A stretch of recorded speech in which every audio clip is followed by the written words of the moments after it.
just like you told me to do. Got a decent one out here. Been fishing a lot of grass flats, a lot of grass mats coming off the main river channel. Kind of got a 1-2 punch going on. I'm running a flipping stick and a punching rig going in the grass. Dad's running a Senko stick bait, real slow on the grass edges. It panned out.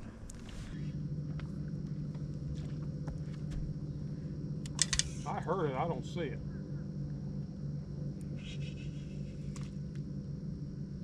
I'm gonna put a heavier weight on.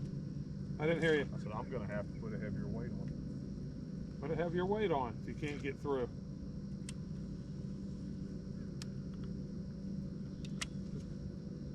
Put the power poles down, let it sit here and put the heavier weight on.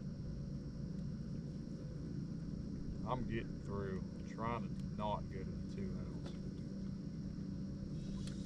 He said he threw 2 ounce a lot. Got him.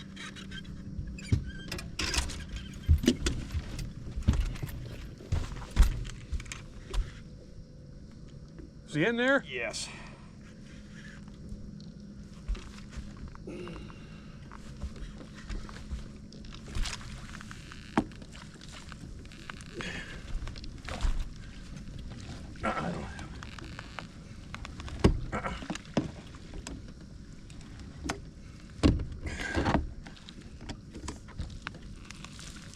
Nope. He's in that. I know he is. I'm just trying to get rid of some of this. Reach down and grab some of the grass. Oh, crap. Find your fish. Oh, he's in there. That's on video. All right, we got a train wreck. You got a fish in there somewhere. Okay, there's a fish in this. Solid somewhere. Somewhere. There's his tail. Hey, he's getting bigger. Nice fish. That's a pig.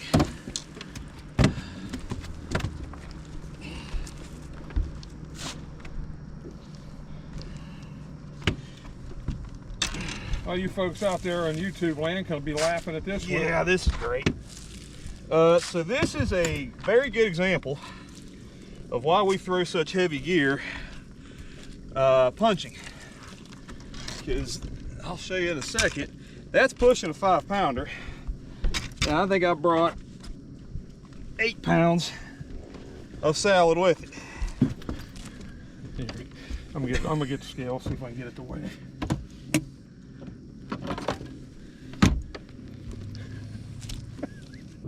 All right, guys, welcome back to the channel. We are out here on Guntersville. It is late September, and it's become quite hot this afternoon. So September, in my opinion, is one of the toughest months to catch bass. You have some bass that are still holding on to a deep water summer pattern. You have resident fish that are going to stay shallow all year, and you have a good majority of the fish that are starting to transition a little shallower as we're getting some cooler nights. Right now it's in the upper 80s, pushing 90 degrees. Water temp's about 81, 82 right now. The nights are getting a little cooler though. We're getting into the upper 60s at night. Morning water temps are 76, 77 degrees. So September is a transition month, and it's not just a month-long pattern. The transition becomes very dynamic, hour to hour throughout the day. So we started off this morning with low-hanging, overcast skies, temperatures down in the upper 60s, low 70s, water temp around 77. So we started on a bigger creek channel, worked some of your ditches coming off of that, going into the shallow grass flats, shallow grass mats. Got a lot of bites in that 6 to 8 foot range. As the sun got up, as it got hotter, you could definitely see a big shift in the bass. We ended the day on some of the mainline grass flats, mainline grass mats. Any of you guys who have fished Guntersville, fished TVA, know you have a couple distinctive grass lines here. Guntersville, there's a grass line on the main river channel that runs from Roseberry all the way down past Browns Creek. You guys that have been here have fished it and seen hundreds of boats lined up on it. There's a reason for that. That grass line always holds fish. Talking a little bit about grass fishing. So I'll do a few different things in the grass depending on how thick the grass is, how heavy the grass is, depends on what I do. You guys have seen in some of my previous videos what I'll do in sparse grass, where you're dealing with grass that you can really swim a lure through, where you've got more isolated patches. That's where I'm going to go with my swim jig, or I'm going to go with my chatterbait. We fished a little bit of sparse grass this morning. Dad did well on a Senko. I caught a couple on a 10-inch Zoom Old Monster. Where we caught our nicer fish and did the most of our damage is when we got in the thick grass.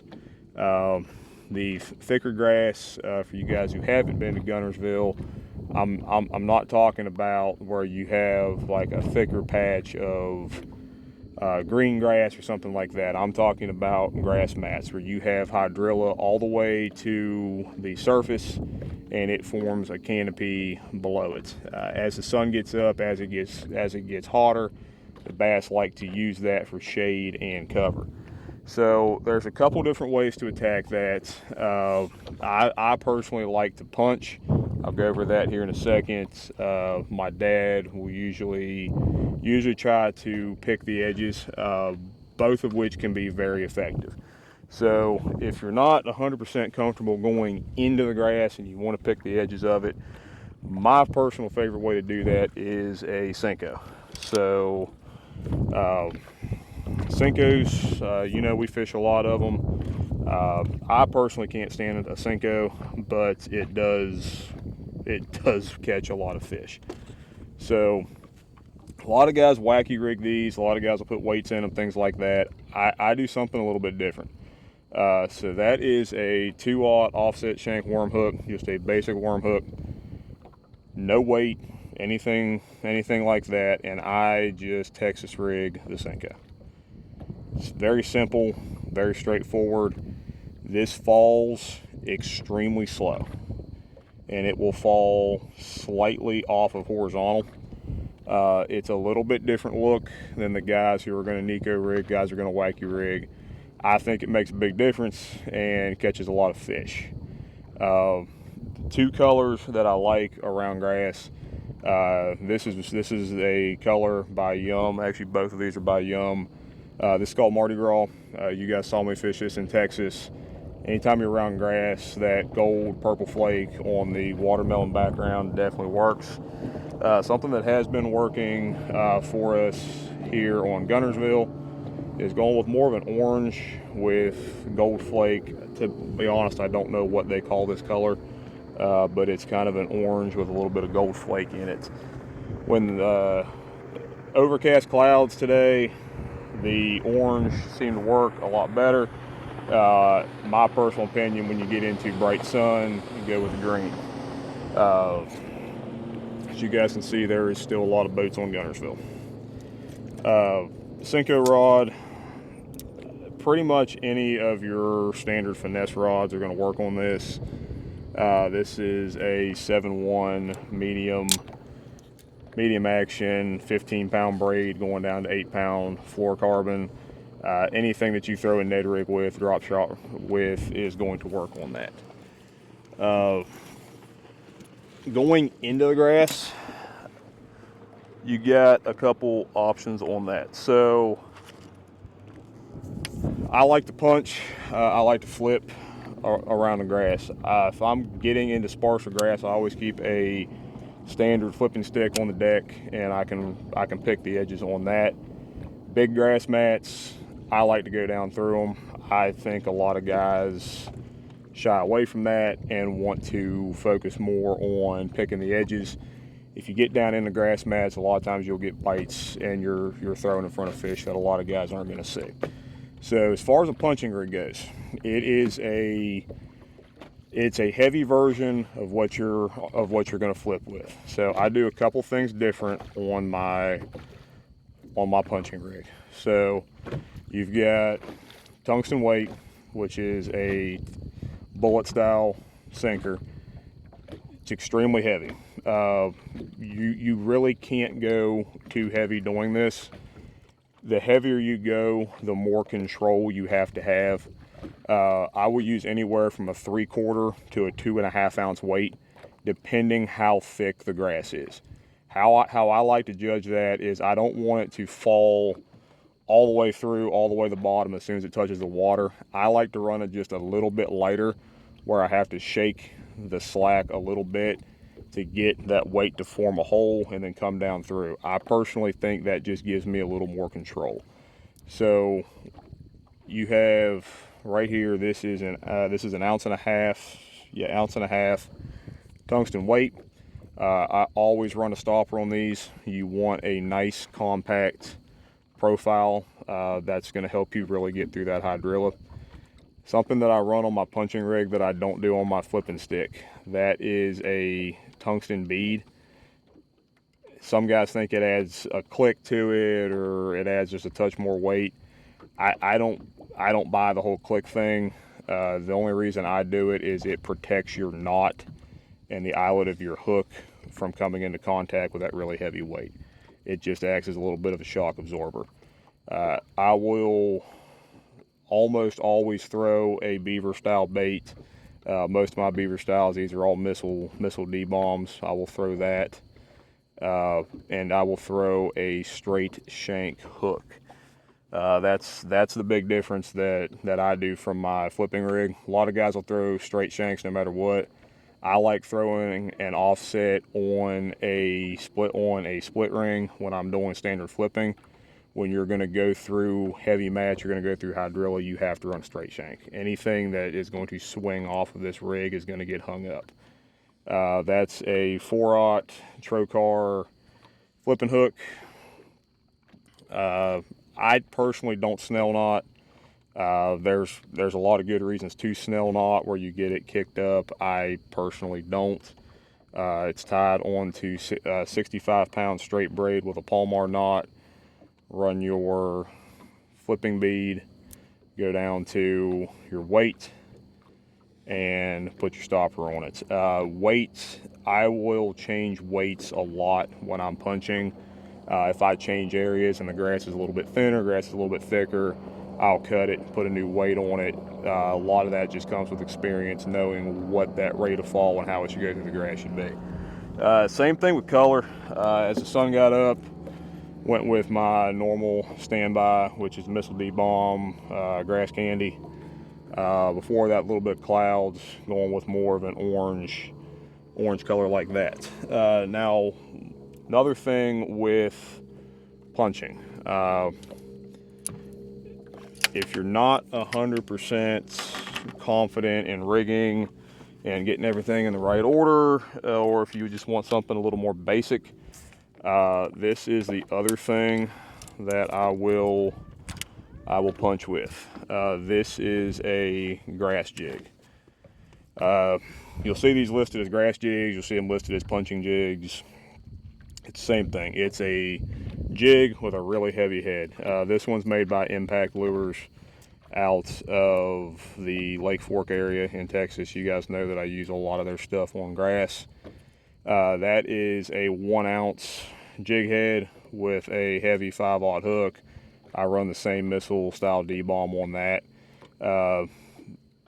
Really thick grass, I'm going to run the true punching rig. If it's a little bit thinner, I'll run the punching jig. You fish it the exact same way. A lot of it comes into personal preference on what you prefer. Now, you can't talk about Guntersville grass without talking about everybody's absolute favorite thing to do down here, which is frog.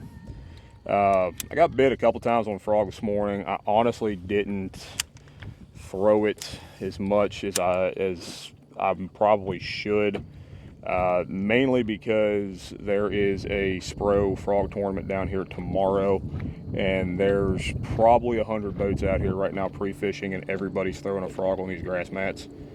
You guys know I like to do things a little bit different, but frogs, You have two basic kinds of frogs. You have a surface scum frog, walking frog, whatever you want to call it. Has a pointed nose on it. I have one up there too that's got a cupped face, kind of like the old school pawpars. I like to keep it on the deck even when I'm punching, because you'll still see some bass popping and blowing up.